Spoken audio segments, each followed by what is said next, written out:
আন্তর্জাতিক অপরিশোধিত তেলের বাজারে অস্থিরতার অন্যতম প্রধান কারণ হিসেবে বিবেচিত হচ্ছে মধ্যপ্রাচ্যের যুদ্ধ পরিস্থিতি। বিশ্ববাজারে সরবরাহ শৃঙ্খল ব্যাহত হওয়ার সম্ভাবনা তৈরি হলেই তার প্রভাব দ্রুত পড়ে আমদানি নির্ভর অর্থনীতিতে। ভারতে যেহেতু তেলের ক্ষেত্রে বড় অংশেই আমদানি নির্ভর, ফলে আন্তর্জাতিক পরিস্থিতির প্রতিফলন দেশের জ্বালানি বাজারে পড়বে এমন আশঙ্কা অমূলক নয়। তবে বর্তমান পরিস্থিতিতে রাজ্যে বাস্তবিক কোনো জ্বালানি সংকটের পরিস্থিতি নেই। মঙ্গলবার সার্বিক বিষয় নিয়ে রাজ্য সচিবালয়ে বৈঠক করেন খাদ্যমন্ত্রী ও জনসংভরণ দপ্তরের মন্ত্রী সুশান্ত চৌধুরী। ইন্ডিয়ান অয়েলের যে প্রতিনিধি, তাদের সাথে কথা বলে এই মিটিংয়ে আমরা এই সিদ্ধান্তে উপনীত হয়েছি এবং দীর্ঘক্ষণ আমাদের মিটিং চলেছে। তাতে আশ্বস্ত আমাদেরকে করা হয়েছে তাদের তরফ থেকে, রাজ্যে যা স্টক রয়েছে পেট্রোল, ডিজেল, এলপিজি, তা আগামী 1 মাস ব্যাপী কোনো ধরনের ক্রাইসিস রাজ্যে সংঘটিত হওয়ার কোনো পরিস্থিতি তৈরি হয়নি বা সেটা নেই।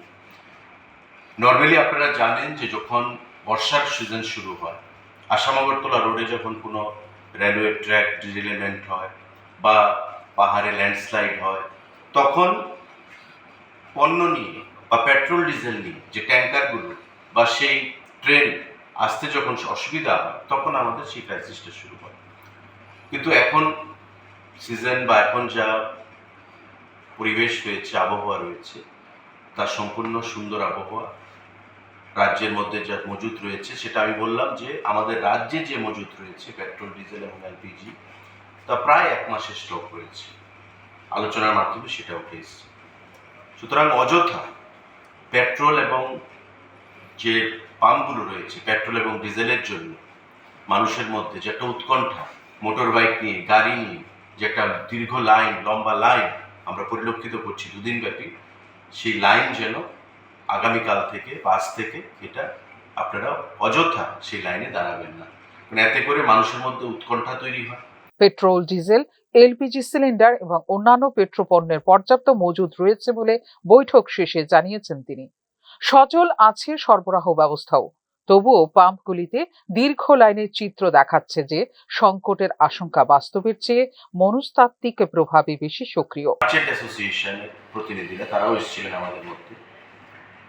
জিনিসপত্র যা রয়েছে, এসেনশিয়াল কমোডিটিস, নিত্য প্রয়োজনীয় দ্রব্য যেগুলো, সেগুলো যথেষ্ট পরিমাণে রয়েছে।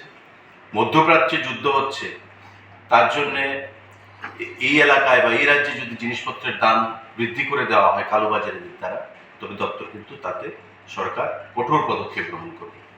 আমরা বলেছি খাদ্য দপ্তরের আধিকারিকদেরকে খুব শীঘ্রই এনফোর্সমেন্ট প্রক্রিয়া চালু করা হবে। যদি কোথাও কোনো ধরনের অনিয়ম খবর আসে আমাদের কাছে, কালোবাজারি কোনো অবস্থাতেই বরদাস্ত করা চলবে না এবং কোনো অবস্থাতে এই যুদ্ধের অজুহাত দেখিয়ে পেট্রোল ডিজেলের শর্টেজ বা এসেনশিয়াল কমোডিটিস, নিত্য প্রয়োজনীয় দ্রব্যমূল্যের শর্টেজ করে কালোবাজারি করা হবে, সেটা কোনোভাবেই সরকার বা দপ্তর বরদাস্ত করবে না।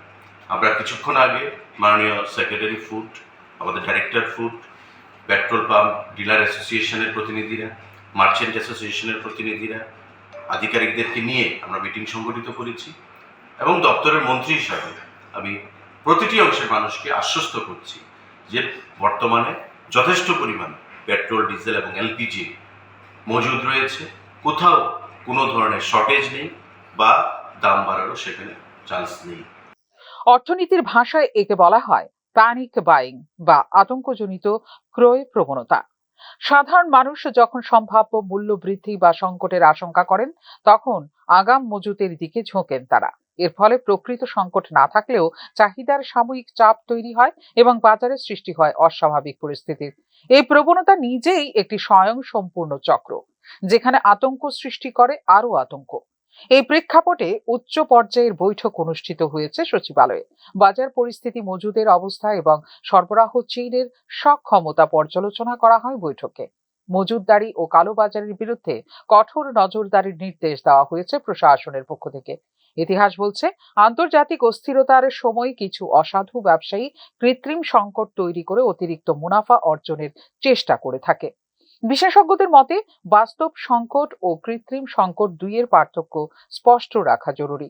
যদি সরবরাহ ব্যবস্থা সচল থাকে এবং সরকারি মজুদ পর্যাপ্ত হয়, তবে আতঙ্কিত হয়ে অতিরিক্ত জ্বালানি সংগ্রহ আরও জটিল করে তুলতে পারে পরিস্থিতিকে।